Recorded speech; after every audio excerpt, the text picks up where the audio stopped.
Okay, everybody, I hope that you're here. I'm here ready to go with part 2 of the Breaking Plateaus program that we did last week. Let me just make sure that all of the things are working right. If you will just go over to the right side of that screen and type in there that you can see, you can hear, that would be awesome. And I just make sure that everything's going great. So I'm going to go ahead and let's see, start the presentation, get started, and we'll be ready to go.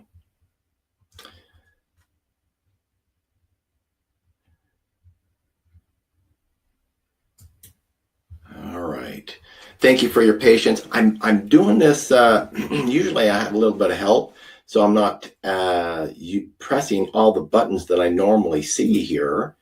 So bear with me. Okay, I think we're ready to go. You have entered the 3 Believe Wellness program. We go through different health benefits, health challenges, different things every single week. And last week we started a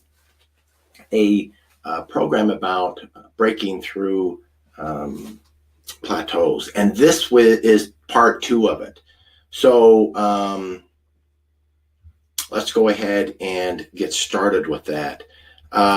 This is part 2. Just as a little bit of a reminder, I'm a food scientist. I specialize in the treatment of chronic disease and metabolic syndrome, something that affects most Americans. We have, for the last 10 years, been working with doctors and clinics across the country, teaching our program and providing our products. Basically, our message is we don't want you to see food as being healthy or unhealthy, good or bad. Really look at food and saying, is this food accomplishing my health goal? Is it getting me closer or further away from the type of health and being able to do the things that I want to do? Is your food killing you or is it healing you? That's really the question that we focus on. And part 2 of the plateau is I just want to rehearse for you, excuse me, what some of you may have been feeling. So imagine that you're really, really serious, no joking this time. You're going to get into shape. You're going to lose those extra pounds. You're going to feel better for a change. You're going to get off those crazy medications because, well, frankly, you have no idea what those drugs will do to you long term. You hear some of the stuff that they talk about, but we don't even know all of them. So you are totally, fully committed. In other words, you are ready to go. You're not going to stop until you succeed. So you eat right. You sacrifice some of the foods that you absolutely love, and you read. You watch videos. You study web classes like this one, getting all the information that you need to achieve your goal, right? And people have even been talking, telling you that you look great. You're even feeling better than you have been, but now you're not quite there. You're happy that your body is responding, but you wish it would happen faster than it is, right? I mean, you're a little impatient. Then something horrible happens. You stall out. You don't give up. You don't cheat. You don't quit and go back to your old ways. No, you don't do that. It just seems that your body is in total revolt. It's stopping its progress. It doesn't seem to make any sense. Not only are you doing everything the same that you did before, but you're even maybe trying a little bit harder, but nothing, no progress. Everything has totally stopped, right? Your friends are telling you, be happy with what you have, and you should be happy with what you've accomplished. And you are, but you want to be happy while you're working for what you want, right? And that's just because you haven't achieved your goal. You're getting frustrated. You're confused. You reread all of the content that you have gone over. You go over that again, and making sure that you didn't miss anything. Then you get mad. You figure out what in the world is wrong with the stupid body. You want to throw a tantrum. Everybody else seems to be getting the results that they want with their diet programs. Of course, the reality is that most people aren't getting the body, but that they want. But that's not what you're focusing. You only see what you're not getting, and you're trying really, really hard, and you feel that you deserve it, and you do. All you want is your dream body, right? You want to feel good and be healthy again. Then, without even planning for it, thinking about it, this idea pops in your head, and you think that maybe you'll quit, like an angel and a devil sitting on your shoulder at the same time, giving you these ideas, telling you that you should just this argument that they're having inside your head, whether you should give up or not. And that's nothing new. You've had these type of arguments throughout your whole life, arguing back and forth. And you know that giving up is absolutely not a possibility. And so what you've had happen is that you have hit a plateau. Your body doesn't hate you. You're not broken. You're not bound to be burdened with ill health and worn out body. Your body did do exactly what it was designed to do. It is adapting. It was made to adapt to the changes that are forced upon it. So you don't have to give up, right? That's not something you have to do. Let me give you an example of adapting. Let's say that you were born in California, where it's always warm and sunny. And then all of a sudden, you move to the Antarctica, where it's never warm. I mean, you can just see how frigid those ice and snow and chilled water is. Your body will start to protect itself by moving some of that fat, more fat, under your skin, right? Your body adapts, it changes. It was made to adapt. So here on the left, you have the California body. You got your skin layer on the top, and you got your epidermis, and then underneath you got that fat, right? In the Antarctica, you got the same thing. You just got a thicker layer of fat. If you're there long enough for it, your body will adapt to it. So let's just recap over what we're going to fix all this. We're going to recap over what we went through the hints from last week. These are the plateau breakers, okay? So we talked about consuming too many carbohydrates. The phase 1 protocol permits 20 grams of carbohydrates a day. All right, so you don't want to consume more than that. Hydration, drink less. Drink half of your body weight, or half of your body weight in ounces. So let's say you weigh 200 pounds, you need to cut that in half and drink 100 ounces, right? Now that rule applies unless you are more than 100 pounds overweight. If you're more than 100 pounds overweight, then just max out at 120 ounces. Let's say that you're 300 or 400 pounds. Holy cow, drinking 200 ounces, though it can be done. I've done it. I've drank, the most I've drank consistently is about 2.5 gallons of water, but I put my body in a different state. I was doing an extreme intermittent fasting where I was only drinking water, and I was at least a week into my diet when I got up to that water. I was just going through water like crazy, but other than that, holy cow, you can't drink that much water. It's not good, and it's not convenient. You're always in the bathroom.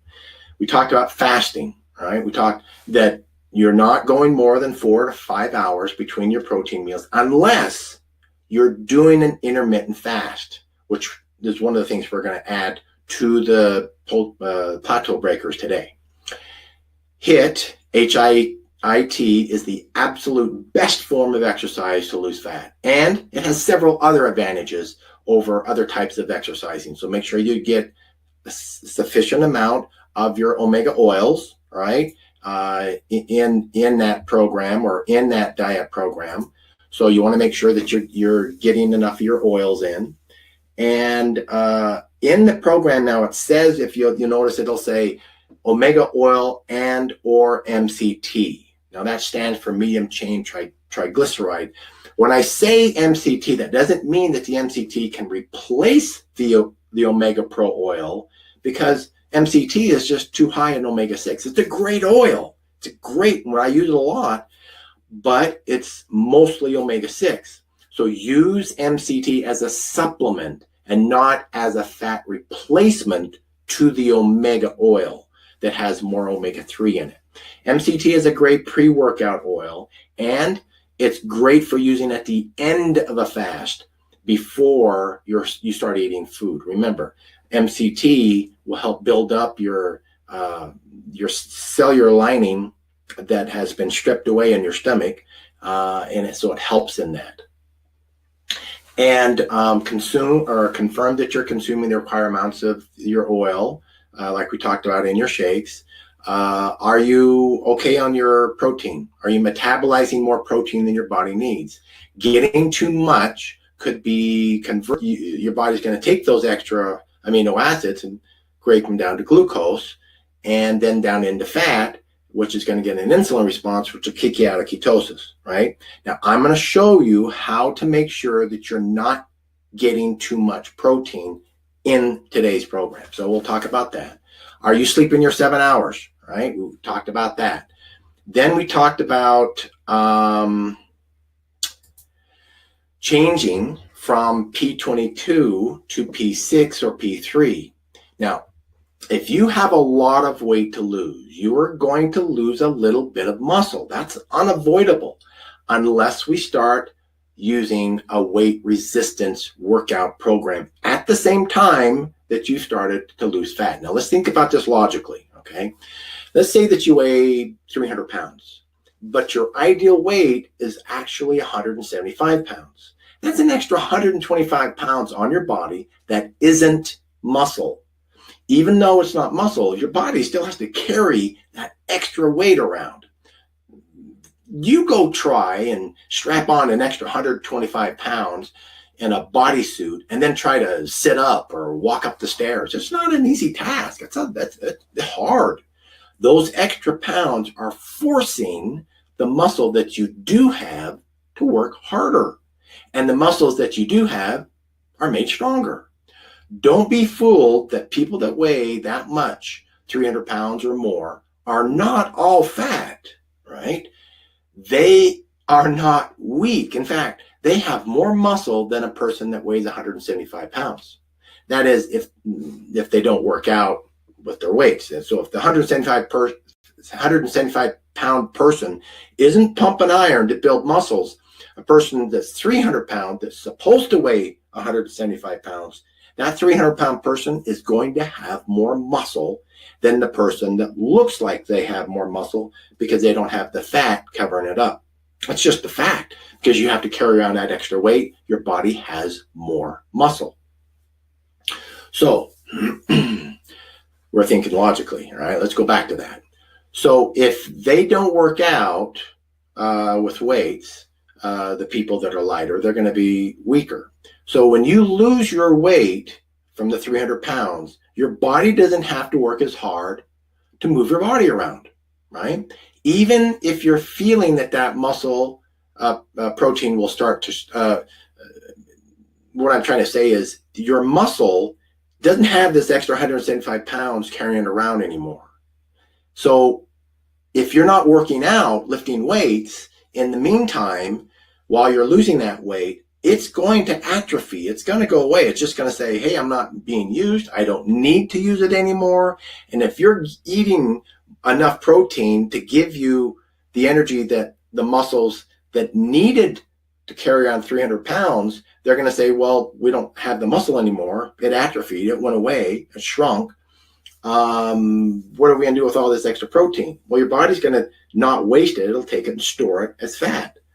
That's why you would reduce the amount of protein in that situation, simply because you made the decision not to work out, to keep that muscle. Now, my advice is keep the muscle. Start working out. Why? Oh, man, it gives you so many more benefits. You burn more calories when you're not working out, when you're just sitting there. Muscle burns more than fat does. You look better. You feel better. You're able to do things that you used to do when you're a lot younger. It's just a much better way to prevent yourself from osteoporosis, which are weak and brittle bones. Strong muscles is the best way to do that. So that would be my advice, is if you have a lot of weight to do, start lifting weights to keep the muscle that you do have. If you don't, then you're going to have to reduce the amount of protein from Pro-22 to a lower protein. Unless, here's another caveat, if you're 60 years old or older. And that's simply because you've heard me talk about this. Your body needs more protein than it did before. Even though you're not working out, you need that extra protein. Your body just isn't able to synthesize it as efficiently anymore. And then you've heard me talk about that if you're older, peptide proteins are a better way to go. So the next tip from last week is to begin each day and every workout day with HIIT workouts, three sets of 30-second maximum intensity for a full body exercise with a 60-second interruption in between. You only need to do it 3-4 times, right? Then when you're working out, we talked about doing your biggest muscles, like your back and your leg, your glutes, your chest, your muscles, your shoulders, your arms, your abs. Do it in descending order, right? Because you need more energy for the bigger muscles at the beginning of your workout. If you're already working out, you need to change it up, right? Cause some muscle confusion. Don't be stuck. You're going to hit a plateau in the muscle building area. Another one we talked about is starting to change from 3 shakes a day, take 6 shakes a day. It's the same amount. So if you add up the scoops, in phase 1, you take 2 scoops per shake, right? 2 times 3 shakes, that's 2, 4, 6, right? 6 total scoops for the day. We'll have 6 shakes, but you still have 6 total scoops. You're just drinking half of the shake at lunch, for example, and then you're eating the other half of that lunch meal at 2 hours later. Okay, so just eat more often. That can be used as a plateau breaker. Reduce the carbs even more. Try to drop them to 0 or drop them to 10 grams. Try that for like 2 weeks, a period of time. Take Trio Trim, the carbohydrate and fat blocker, in between your meals. You don't take it during the shake when you're having your omega oils, but take it on your solid foods. And we talked about increasing the intake of your omega oil by 50% as a plateau breaker, and for a little while, and then no smart fruits or no smart flour during this period. Okay, that's a recap of what we went over. There's a lot of stuff there, right? You've got it recorded. You can write it all down. And now let's go into the other. We talked about the capsules. So if you don't have those are great for when you're out at the restaurant or you're just eating at home. We talked about making sure that you have enough of your omega oils. Okay. So let's talk about, it can be very helpful to make your body be very, and your liver, very, very hungry for fat.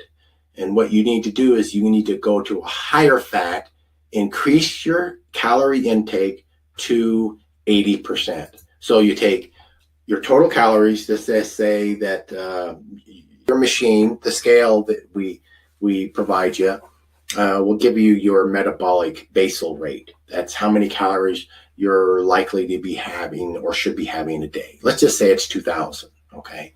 And so you want to get 80% of those 2,000 calories coming from the fat, right? Drop your carbs down to 2 to 3%, And that means that if you're eating a 2,000 calorie day, you're going to get 40 calories or 10 grams of carbs per day.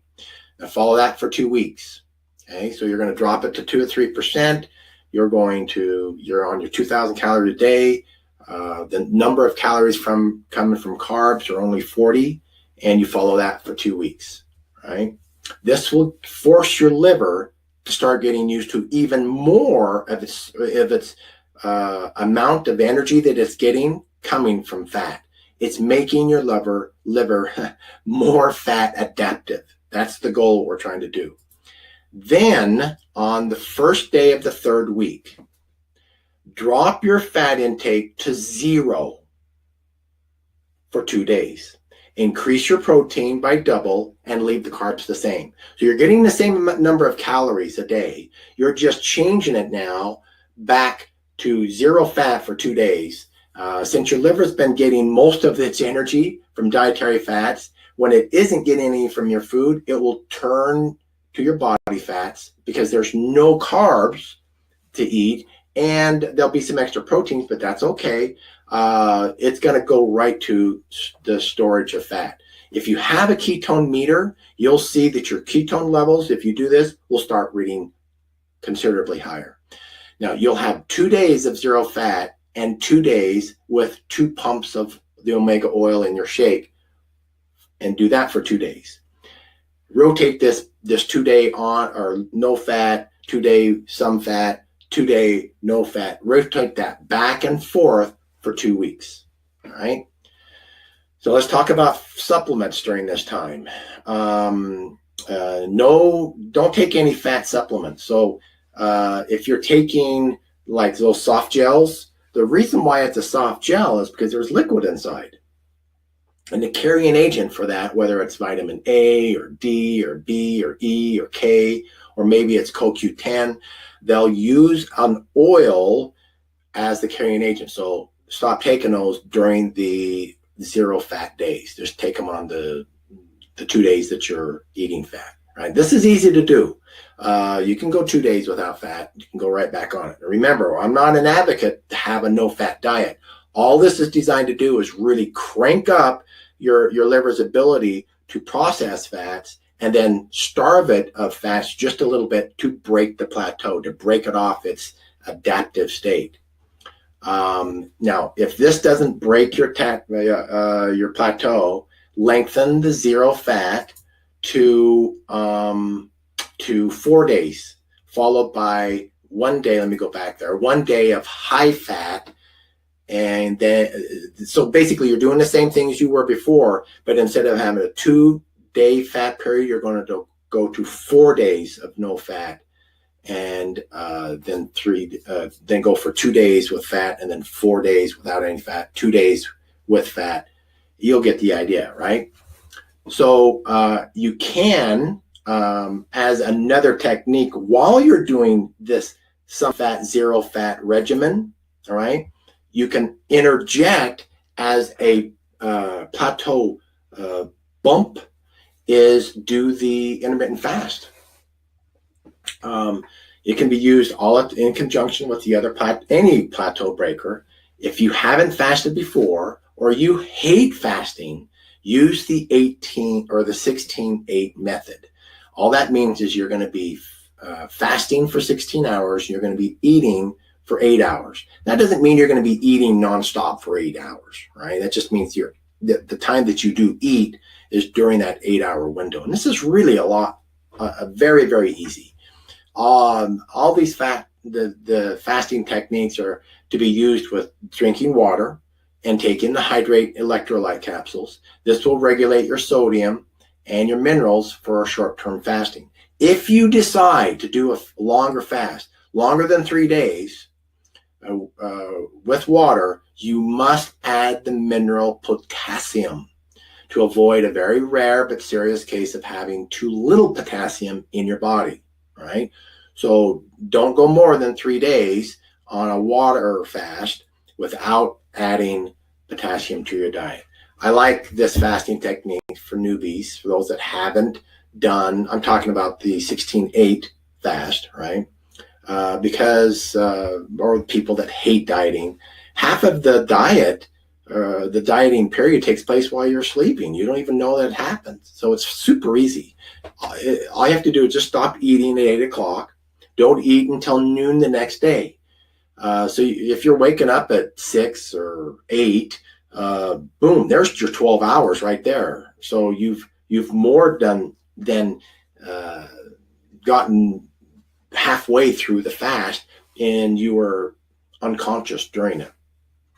So this is a great method. If you haven't fasted before, this is a reason why I recommend it.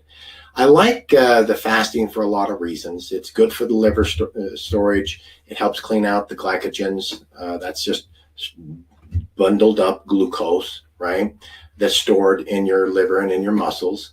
And if you're doing the HIIT, the diet will take care of the glucose that's in the liver. And if you're doing the HIIT exercise, that'll take care of the glucose that's left stored in your muscles. Okay, so it flushes that out. It's great for higher levels of natural growth hormone, for muscle growth.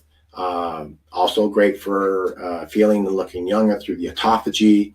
It's the only way to, in fact, to get autophagy to trigger, which is that process of cleaning up those old, used, broken cellular proteins that are floating around in your body. And if you've seen people that have lost a lot of weight and they have wrinkly skin, right? That's actually some people choose not to lose weight because they don't want to look older and have sagging skin. Well, if you want to avoid that, implement some intermittent fasting during that period, and your body will chew up all that saggy skin and actually help reduce the wrinkles. That's clinically been shown to be very, very effective. So try the 16-8. The longer you go past 12 hours, autophagy been shown, that's where it's eating up that saggy skin, okay, to take place at about the 12-hour mark. So if you're going for 16 hours, you're getting 4 hours of autophagy, skin eating process. If you want to go longer, then just go longer than the 16 hours, because all that time from 12 hours on will be the autophagy eating period, where you're getting all the other benefits too. But that's what the studies are saying, where autophagy is kicking in. Now, if you're going to do the intermittent fasting, where you're fasting till noon, I only want you to do it for a maximum of 6 days a week, or 6 days in a row.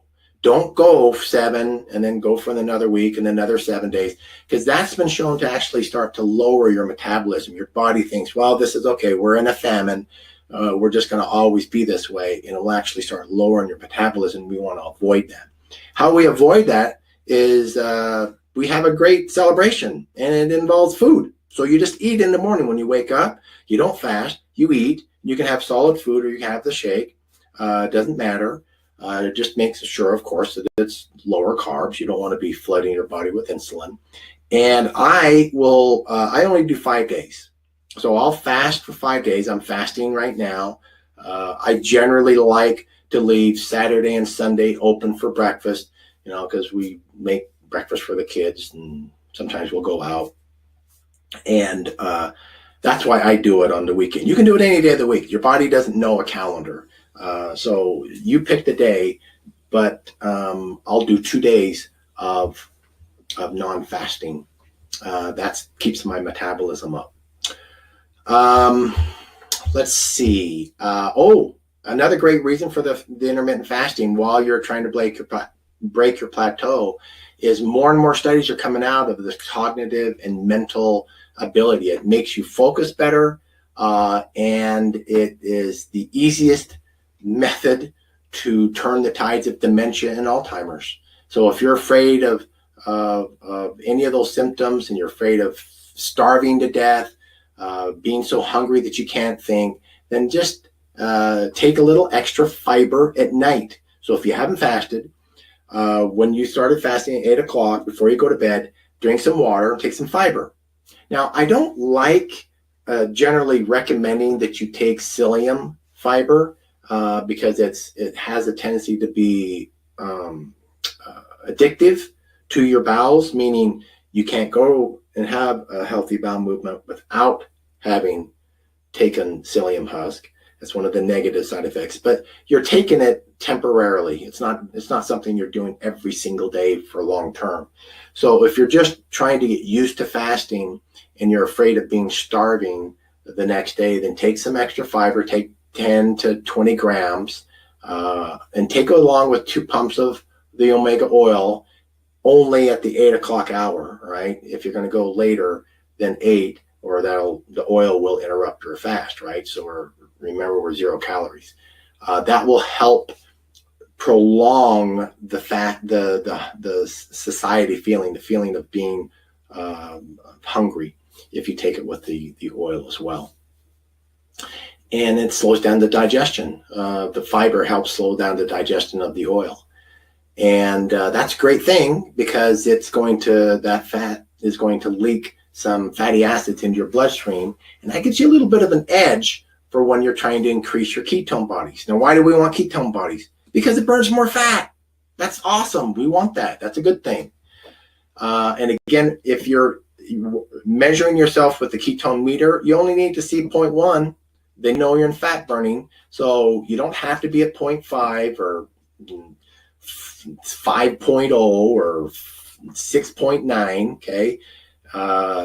Just at 0.1 means that your insulin's low and you're burning fat. If you're higher than that, it just means that you're burning more ketones, and it also means that you are different than someone else. My wife burns more ketones than I do, even though I'll be working out and I'm pushing more weight. That means I'm working out harder. I'm exerting more energy. But why is her ketones higher? Because that's just her physiology. I don't burn as high a level ketones. The highest I've ever been is 2.5, and she'll hit 4.5, 4.7 easily. So don't judge yourself by the height of the meter. Just know that 0.1 means you're in fat burning mode. So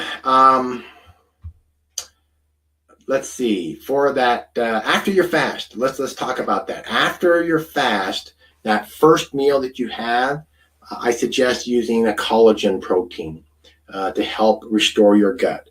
There's 2 reasons. The MCT will help do that, but the collagen will help do that too.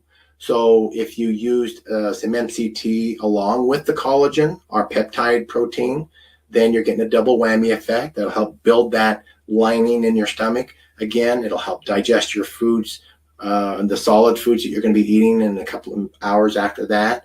You'll get more of the nutrients. You're getting it at a higher rate. Those things are all fantastic. So I wouldn't go straight to solid food after your fast. It's just a little bit harder for you to break it down. One of the good and bad things about insulin is that when you have an insulin spike, you will cause cells to be very receptive to receive whatever you just consumed. That's its job of insulin, is to get it to your cells to absorb not just glucose, but insulin and all the other nutrients. So that's the good thing about it. So let's do the math. If you consume carbohydrates that trigger insulin, the insulin causes the cell to open up wide, especially if it's been fasting, right? It really is need of more nutrients. If you're consuming fat at the same time, the carbs go into the cell, and so does the fat. If your goal is to lose fat, then this is the wrong time to be mixing carbs and fat together. Now remember, if you're just maintaining your weight, don't overthink it. You're fine. You don't have to follow this rule. But if you're trying to break a plateau after your intermittent fast, your first meal, you want to hold off on your fat a little bit, just for a couple hours. Have your protein and your vegetables, no carbs, or low carbs, controlled carbs, right? Your 10 grams if you're doing that one, and then have your fat after it, just to keep you really being that fat adaptive and insulin sensitive state. All right, this is all for the purpose of the plateau breaker.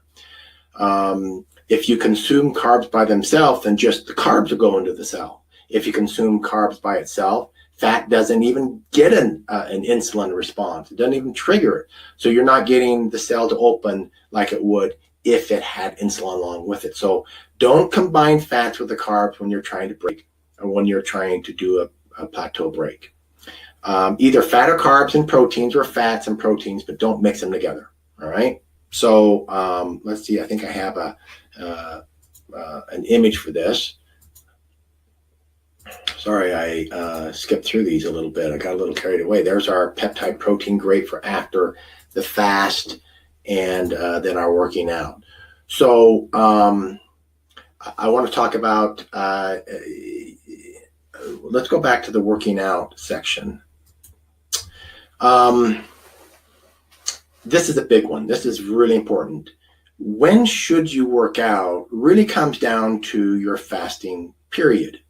You should work out when you're fasting, or should you work out after you've broken your fast? Well, I can tell you that honestly that you can do either one, meaning you can wait till you're done fasting or towards the end of your fast and do your workout, or you can do it first thing. Or I guess if you're doing a 16-8 fast in the morning, you're about halfway through your fast. So you can do it either way.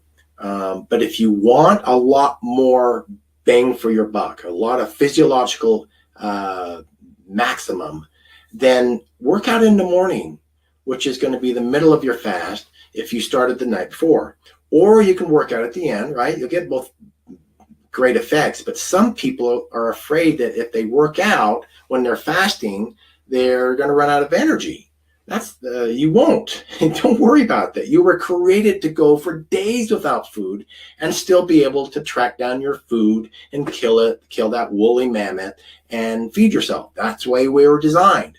Personally, I fasted for as long as 23 days without any food, and I worked out every single day, both lifting weights and did cardio. I did HIIT, and let me give you an example how I was able to maintain my energy.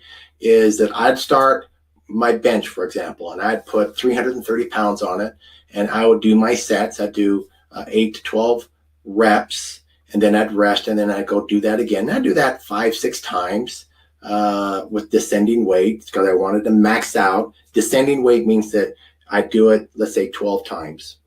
Then I would immediately stand up, pull my weight off. I already know in my mind how much I have to pull off, about 20 pounds, 25 pounds. I'd pull off, sit back down, and I'd do another 12.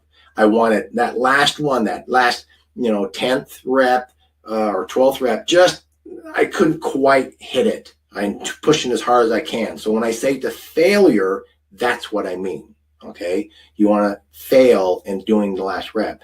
Then I hop back off, or hop back up. I pull off another 20 pounds, and then I sit right back down and do it again. And then I'll only be able to get maybe 6 reps and or 8 reps. If I'm only able to do 4 reps, I didn't pull off enough weight.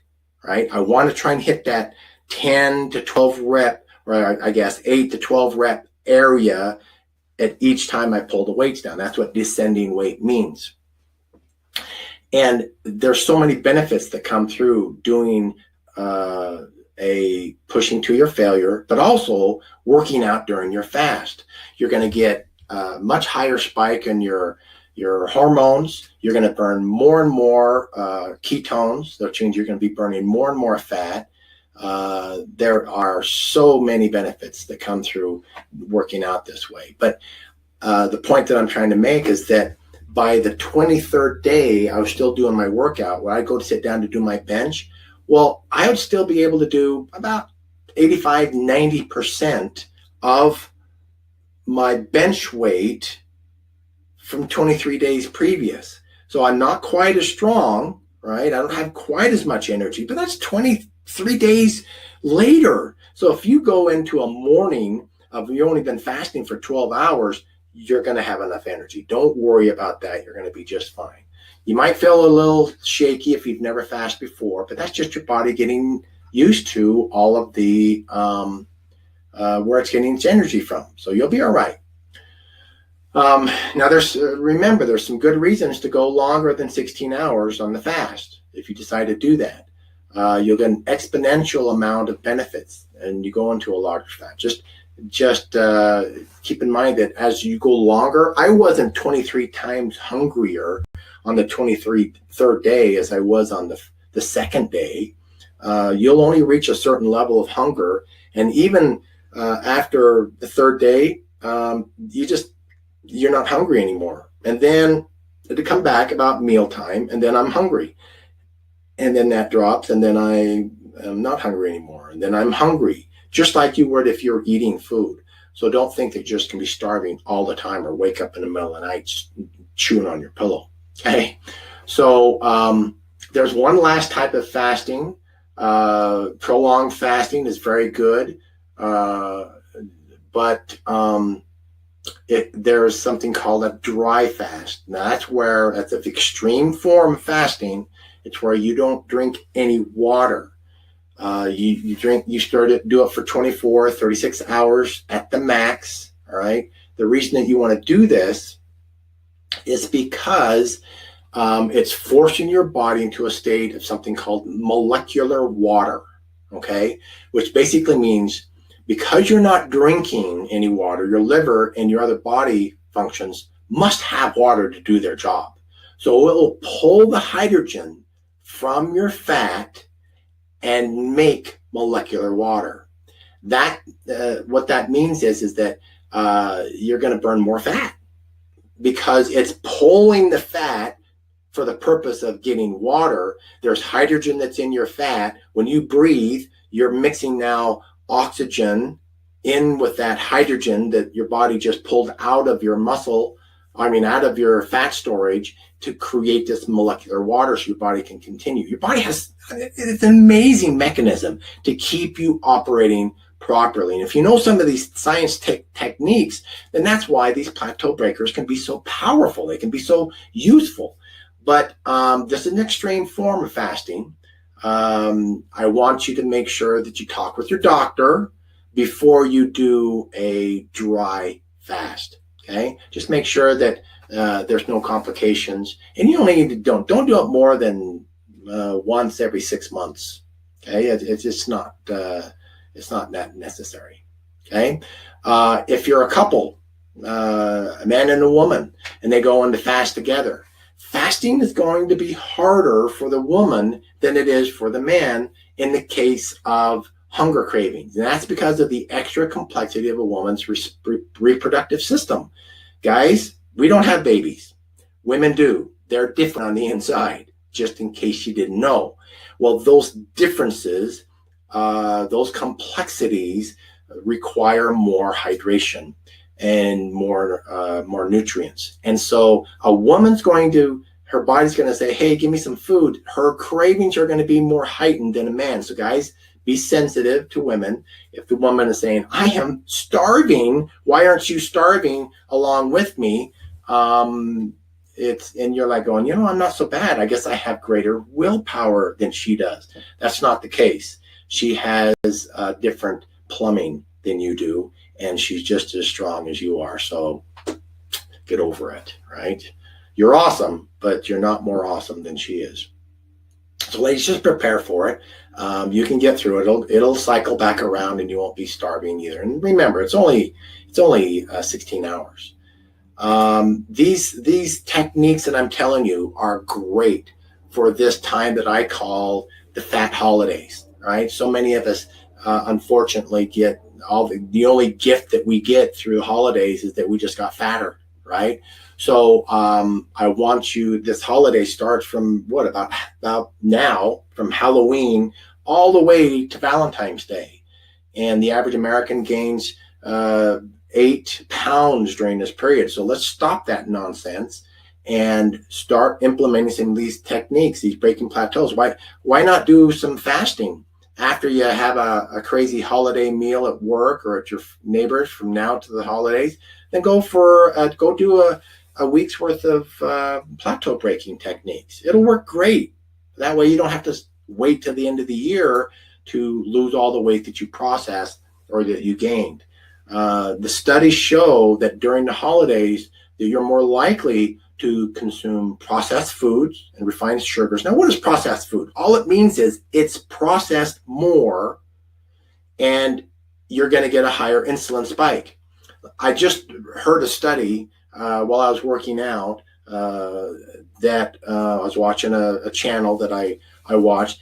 They took mice and they fed them this mice chow. They had measured amount of carbohydrates in it, fats and proteins, but mostly carbohydrates. And then they took the same food, all right, and reduced the amount of carbohydrates drastically, but they ground it up. They ground it up into a fine powder and then fed it to the other group. And they found that both sets of mice had the same insulin spike. And what that means is it's not only the food you're eating, but it is how that food is processed. It's actually physically. I'm not talking about chemicals. I'm talking about taking a grain of wheat, for example, and turn it into a powder. Your body's going to respond different to it than if you ate the whole grain. If you take, for example, if you did a ketone test or even a blood test, had some cream of wheat, which is almost 100% wheat, which I love cream of wheat. I love the taste of it. Grew up with it. And then you took whole wheat kernels and you put them in a crock pot overnight with just some water and heated it up a little bit and got cracked wheat, old-fashioned kind of cracked wheat, where the kernel of the wheat is just cracked open a little bit, and then you warm that up and eat that. Same caloric value, same grams, your level of glucose and your level of insulin is going to be much higher in the cream of wheat version than the cracked wheat version. It's the same darn food. It's how it's processed. So when you hear about over-processed, that's what it's talking about. Number 2, drinking more beverages containing caffeine or alcohol or artificial preservatives. That happens more in the holidays than any other time. You get less sleep because you're partying. That's contributing to your irritability and how fatigued your body is. That's one of the plateau breakers, is making sure you're getting at least 7 hours of sleep. You have to endure more stress. They say it's the most stressful time of the year. And that will result in a lot of things, but one of them is elevated cholesterol levels. And we exercise less. Why? Because we got so many things going on. And we run out of time, and that will help cause additional gain, or really just change. We're losing some muscle and we're eating the same and gaining more weight. So folks, use these plateau breakers. That gave you a lot of them. You can use them interchangeably, but hopefully that's helpful in having faith back in your body, faith back in you. You can accomplish your goals. Hopefully this was very, very helpful. And as always, you can count on this channel to give you the latest scientific research. All these things were studied to make sure from studies that prove that they are effective, that works on the human body. And I try all of them myself so that, I can speak from personal experience.